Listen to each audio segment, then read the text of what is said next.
Maktoum Prod. N'oubliez pas de vous abonner et activer la cloche de notification. Salaamaaleykum, man le docteur El Hadj Moussa Kane, secrétaire général de la Fédération de Dakar et coordonnateur national adjoint du parti PUR. waaw xam nga dañu xool campagne bi mu nekk lu gàtt ñu xam ne rek noppalu ko warul am donc démb ñu jël initiative depuis semaine passée sax la ñu jël initiative xam ne lu ñu am ci week-end bi rek nga mën am pour def le maximum ou bien def l'intégralité donc démb ñu def arrondissement bu Plateau ak arrondissement bu Grand Dakar bu ñu nee arrondissement bu Plateau nag 4 communes ñoo ko séq. Plateau commune de Plateau Gueule Tapée Fass Colobane Fann Amitié Point ak Médina ak arrondissement bu Grand Dakar les 6 communes donc loolu lañ def démb complété ko ak tey arrondissement bu Parcelles Assainies ak arrondissement des Almadies donc démb ñu defoon une démonstration de force ci caravane boo xamante ni dañu décidé woon ne bu ñu paree ci caravane bi képp les 19 candidats nañu xam ne PUR déjà gagné na élection yi te yàlla defal nañu sutura démb on a fait une marée verte à travers Dakar et tey nag ñu ne nañu def une déferlante verte te tey c'était une marche verte boo xoolee tey commune yi ñu dem yëpp pratiquement ñëpp wàcc ci suuf dox loolu c'est pour tout simplement ñu xam ne PUR xaarul pour liggéey tey wax naa ko démb waa France 24 ma ne ko dafa am loo xamante ne c'est des actes d'utilité publique loolu bien avant PUR suñu président du parti Seydou Mouhamadou Moustapha Sy def ñu ci yar donc ça veut dire que ku ci nekk sa koñ acteur de développement nga depuis presque 20 ans voire même 30 ans acteur de développement nga et alhamdulilah aussi référence nga ci koñ yi de ce fait quand tu décides de faire de la politique toutes les bonnes personnes dañuy converger vers yow parce que dañuy xam ne defoo ko pour caaxaan defoo ko pour une approche de politique politicienne da nga ko def pour joyanti askan bi donc démb c'était vraiment pour montrer à la face de Dakar que Dakar PUR moo ko moom et mieux AMD est dans les régions et Dakar mu ngi mokk te maa ngi waxtaan léegi ak SG Beydi de Pikine di waxtaan ak SG Khalifa de Guédiawaye Kër Massar président Babacar Gaye Rufisque le maire Sembène donc ñoom ñëpp y a une déferlante d'une marée bleue d'une marée verte au niveau des autres départements ça veut dire que donc la région de Dakar incha allahu rabi ci kàttanu yàlla PUR daf koy gagné loolu nag ñu ngi koy ñaan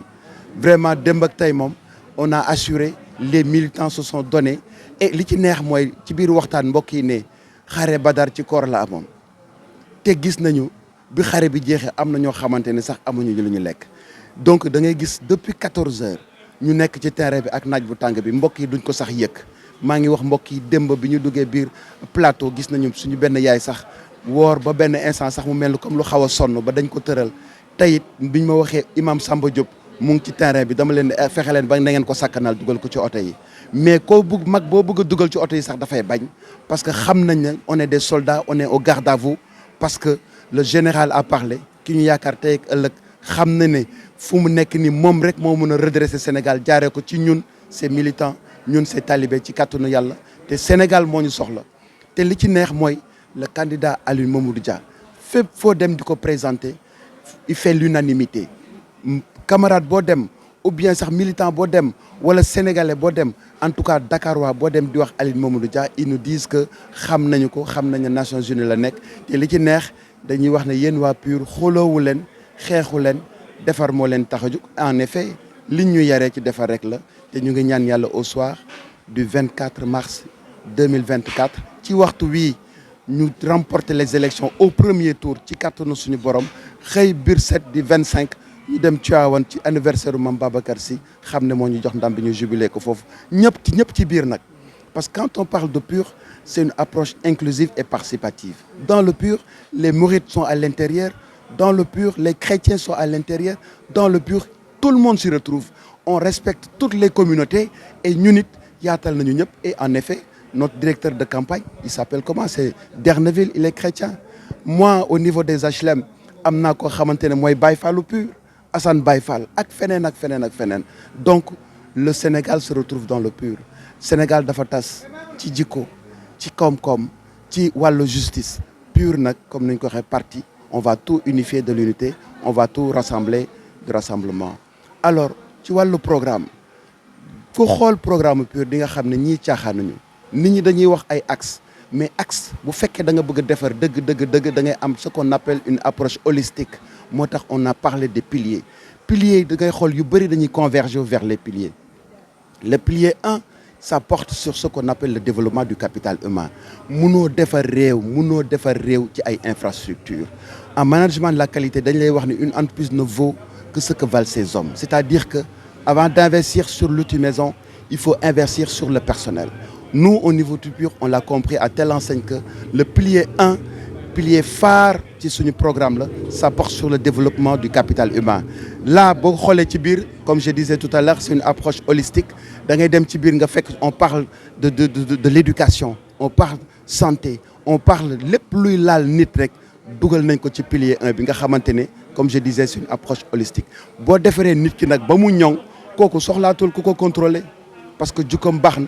dëkkuwaayam baax na bu buggee faju dina faju bu buggee dëkkuwaay am na dëkkuwaay bu ñoŋ. Donc pilier 1 bi de manière agrégée ça porte sur le développement du capital humain. Le pilier 2 ça porte sur une économie compétitive, durable et inclusive. Une économie peut être compétitive et non durable et non inclusive.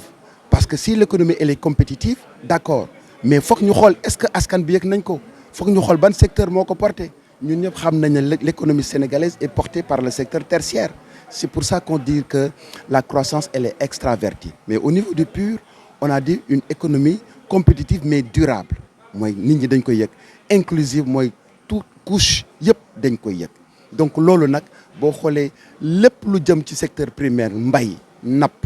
ak agriculture parce que ñëpp xam nañ ne le passage du secteur primaire vers le secteur secondaire niche d'emploi yëpp foofu la ñu nekk. Loolu nag la ñu bitim réew yu imposé ba lu ñu liggéey ci secteur primaire rek dañ koy bëgg ñu yónnee leen ko ñoom ñu développer seen secteur secondaire. PUR nag ne non on va changer de paradigme, on fera focus ci napp bi. D'ailleurs accord pêche yi nga xamante ne nappkat yi ñoom xaatim nañ ko président Aline Mamadou Dia moo ko njëkk signé pour wax leen ne am na loo xamante ne dañ koy def sans réserve parce que ce qui nous intéresse comme ni ko suñu kilifa waxee Mame Cheikh Capitaine il est grand temps que le Sénégalais soit une priorité au Sénégal et le PUR fera une priorité mu di Sénégalais dina yëg boppam. Le pilier 3 c'est quoi? Gouvernance, paix et équilibre des institutions. Loolu moom pour nga am une économie extrêmement compétitive il faut absolument que ñi dëkkee réew moom ñu gis seen bopp ci wàllu moo bañ a am ndey ji seex. Donc on parle de gouvernance gis nañ ne ñun nee nañu bu ñu gagné élection yi incha allahu rabbi le président Aline Mamadou Dia du siège ci magistrature. Donc pour wax la ne ñun déjà séparation des pouvoirs loolu dafay nekk loo xamante ne dinañ ko doxal à 100%. Donc paix fu amul jàmm daanaka économie bi du dox, n'est-ce pas? Équilibre des institutions du ñu interférer ci benn institution dinañ bàyyi ku ci nekk doxal li mu war a doxal ci institution mu di pilier 3. Pilier 4 lan la? Inclusion et protection sociale. maa ngi koy wax tout à l'heure suñu benn mbokk mënu ko dafa am loo xamante ne les couches vulnérables ñooñu boo leen xaajalool ci li ngay liggéey yaa ngi nax sa bopp te PUR nag képp kuy couche vulnérable les femmes les personnes à mobilité réduite et cetera ñëpp incha allahu rabi dinañ gis seen bopp. waaye ñu xam ne piliers yooyu nag dafa am ñu ko war a booster ce qu'on appelle les catalysateurs ou bien ce qu'on appelle les leviers d'accélérateur. bi njëkk ci levier d'accélérateur c'est l'innovation et la digitalisation. Gis nga piliers yi ñu wax yëpp ñeent yëpp dañoo seppi ñi nga xamante ne dañ ciy interférer mooy les leviers d'accélérateur. bi ci njëkk mooy innovation et la digitalisation lépp looy liggéey boo ko innové wul boo ko réactualisé wul jamono da lay romb. Éducation da nga war a innover, recherche da nga war a innover donc moo tax ñu indi leen ci levier d'accélérateur. Donc innovation dafay ànd ak digitalisation donc foofu la réew mi foofu la àdduna toll. ñu ñëw ci deuxième levier ñu ne partenariat. mënoo liggéey li ñu bëgg a liggéey yëpp te amoo une bonne politique d'ouverture mais ouverture ak porte ouverte bokkul. On va faire une ouverture extrêmement intelligente, une ouverture où les Sénégalais vont se retrouver autour de l'essentiel. boo paree ci partenariat da ngay dem sur ce qu'on appelle le financement et du nekk nag financement tout azimut day nekk financement boo xamante c'est extrêmement réfléchi. ñu ngi dégg suñu yeneen mbokk yi ay at ci ginnaaw ñuy wax club de Paris. Ils n'ont rien compris parce qu'au niveau du club de Paris ils n'ont rien compris. C'est des taux usuriers, c'est des taux sur lesquels la population dañuy souffrir. nooy mun xalaatee état bu fekkee dafay def prêt dañuy obligé jaar par AFD l'agence française de développement moom mu dem ci marché financier à un taux plus faible alors que l'état du Sénégal war na ko mun def mais loolu nag gouvernance pilier 3 bi da ciy interférer gouvernance paix et équilibre des institutions c'est extrêmement important donc troisième levier bi nekk loolu quatrième levier bi nekk accès à l'énergie munoo développer réew te courant nekkul lu accessible donc on va développer autant d'éléments dans ce sens loolu nag mu ànd ak 4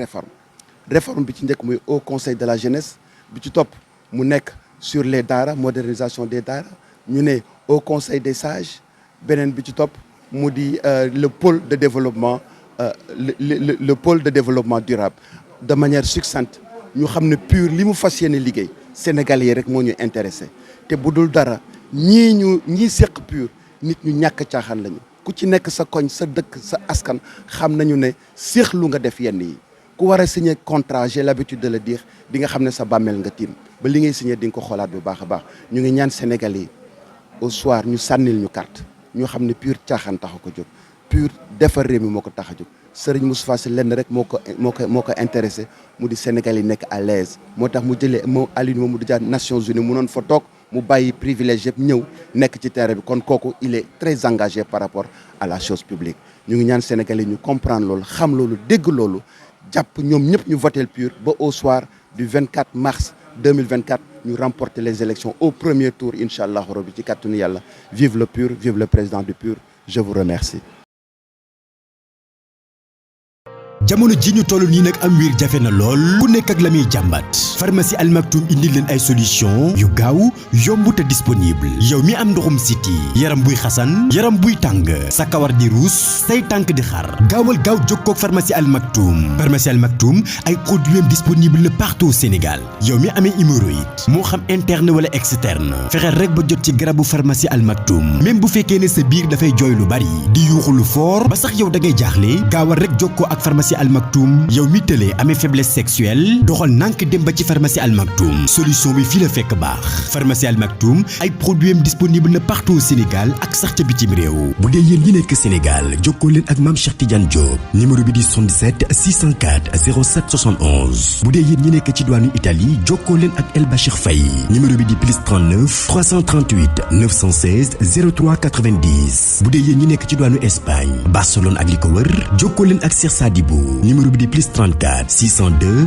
11 12 28 yéen ñu nekk ci diwaanu France Paris ak li ko wër woote leen ci +33 744 75 08 39 yéen ñi nekk ci diwaanu Angleterre woote leen ci +44 77 22 08 89 57 yéen ñi nekk ci diwaanu Maroc jokkoo leen ak Cheikh Tidiane Sarr numéro bi di +212 681 289 672 li gën a neex nag ci pharmacie Al Maktoum mooy indi nañ leen ay savon yu bees tàq ngir xeex lépp lu jëm ci wàllum ndoxum siti di defar sa teen ba muy nes yi kon nag gaaw leen contacter pharmacie Al Maktoum ndaxte kat wér gu yaram baax na ci doomi aadama jaaraama pharmacie Al Maktoum